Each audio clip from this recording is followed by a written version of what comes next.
Hello there, Assalamualaikum. I'm Shura Abang Mansur and you're now watching TVS English News at 5. Let's begin with our top stories. Sarawak is adopting proactive measures to protect its population from potential future pandemics, placing a strong emphasis on the essential role of artificial intelligence (AI) and robotics in healthcare. Premier of Sarawak, Dato' Patinggi Tan Sri Abang Johari Tunopeng stressed the significance of this initiative during the signing ceremony of Memorandums of Understanding and Agreements for the Sarawak Infectious Disease Centre (SIDC), a subsidiary of Sarawak Research and Development Council (SRDC). So I had a conference together with all the experts in AI. You know, there is a migration of AI to generative AI, where the AI can categorize all the various data. And this data, you know, once you got the basic data, perhaps you can find a solution to certain problem. And also, they just demonstrated how the robot named Grace perform her duty to look after patient through healthcare. Meanwhile, the signing ceremony involved the collaboration of SIDC with various international partners, including the Australian National Phenome Centre, Amelie Singapore, Monash University Malaysia, Pacific Biosciences USA, Numerous AG, and Agilent Technologies Malaysia. Which we hope we'll be able to not only the transfer of technology, but rather to do in-depth research on tropical disease. As you might have known, within this month we are talking about the X disease.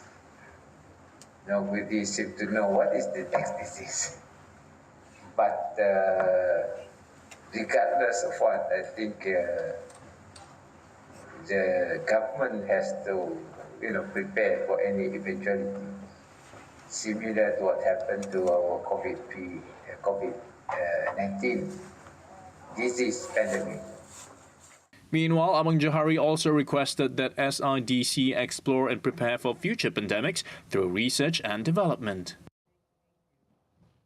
Sarawak is recognizing the immense potential hidden within its traditional wisdom, which could make significant contributions to health research and the well-being of its population. Premier of Sarawak, Dato' Patinggi Tan Sri Abang Johari Tunopeng, emphasized the importance of harnessing traditional knowledge about medicinal plants for biomedical research. Just to conclude, I wish to share you one experience that I had. One time I was in charge of the Penang community, a very small community, about 10,000. Right in the interior, they were nomadic, they were right in the jungle. So I was with them for a few, intermittent. I visited them. About 4 years I was with them.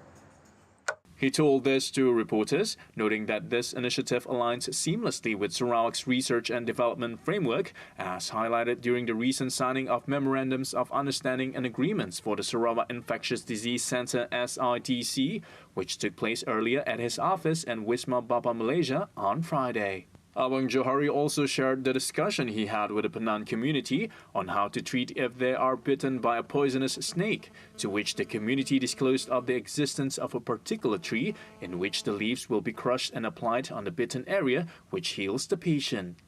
During the discussion, the community revealed their knowledge of a specific tree. They explained that by crushing the leaves of this tree and applying them to the bitten area, they could effectively treat the patient, facilitating their recovery.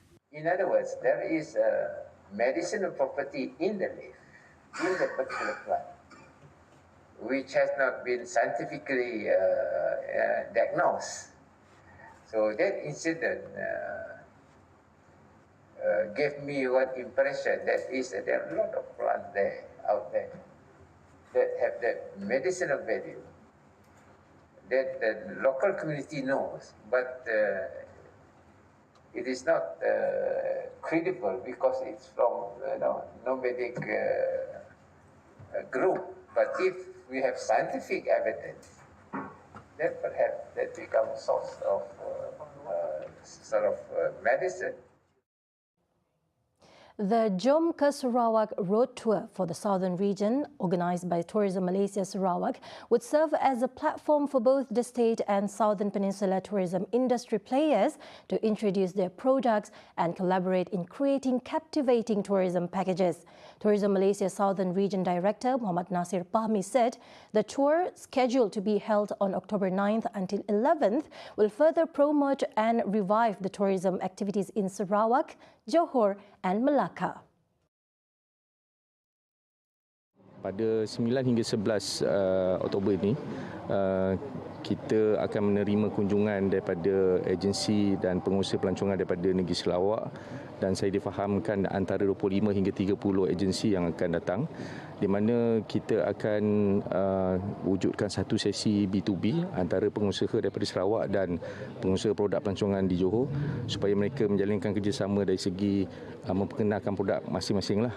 Jadi seperti mana kita sedia maklum, kita terdapat flight daripada Kuching ke Johor Bahru. Jadi kita gunakan kesempatan ini untuk mempromosikan dua destinasi, untuk rakyat Johor melancong ke Sarawak dan untuk penduduk di Sarawak juga untuk melancong di negeri Johor. He said this to reporters after launching the CSR program and Mesmerizing Mersing Tour 2023, organised by Tourism Malaysia Southern Region and Mersing Johor on Thursday. According to Muhammad Nasir, AirAsia Aviation Group Limited has offered 12 direct flights per week from Kuching to Johor Bahru. The flight service, he said, would serve as a factor influencing the increased statistics of the domestic tourist arrival between the two states. The Jom ke Sarawak road tour for the southern region is a continuation of the program held in Kota Baru Kelantan, Penang and Klang Valley.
Welcome back. Malaysia is advancing in its energy transition efforts and simplifying the business landscape in the country. Prime Minister Datuk Seri Anwar Ibrahim emphasised Malaysia's commitment to implementing clearer and improved policies related to new energy TBB and technological advancement. Furthermore, the Prime Minister stated that Malaysia is among the first countries in Southeast Asia to initiate TBB initiatives. Sarawak is serving as a key energy hub, supplying energy to the new Indonesian capital Nusantara in Kalimantan. At the same time, Malaysia is actively involved in the first cross-border energy trade within the ASEAN region under the Laos, Thailand, Malaysia, Singapore Energy Integration Project to strengthen the ASEAN energy grid. Additionally, he pointed out that Malaysia is a business-friendly nation, highlighting the Ministry of Investment, Trade and Industry MITI launching of the new Industrial Master Plan NIMP 2030. Moreover, Anwar shared his optimism that Malaysia is on the right path to replicate the strong economic achievements of the 90s, along with other ASEAN nations. As of September 2023, Malaysia's 5G network coverage in populated areas stands at 70.2%, with 5G subscriptions totaling 2.49 million, translating to a 7.4% penetration rate. Deputy Prime Minister Datuk Seri Fadilah Yusof stated he's confident that the country is on track to achieve the target of 80% 5G network coverage in populated areas by the end of 2023, before transitioning from the single wholesale network to a dual network model. Fast connectivity, low latency and capacity to handle massive data flows, 5G will empower industries to innovate, compete and excel on a global scale. It will enable seamless communications, enhance automation and facilitate the growth of industrial, crucial to economic success. He said this in his keynote address during the launch of Petronas' first commercial 5G private network earlier today. Also present was Communications and Digital Minister Fahmi Fadzil. Commenting further, Fadilah said the implementation of Petronas' 5G private network serves as a testament to the country's commitment to remain at the forefront of technological advancement. He added, as a national champion and a prominent global player in the energy sector, Petronas exemplifies a compelling standard by recognizing the transformative potential of 5G. According to him, the Petronas 5G private network, in collaboration with the Malaysian Communications and Multimedia Commission, will see the deployment of 5G network at the regasification terminal Sungai Udang facilities in Malacca.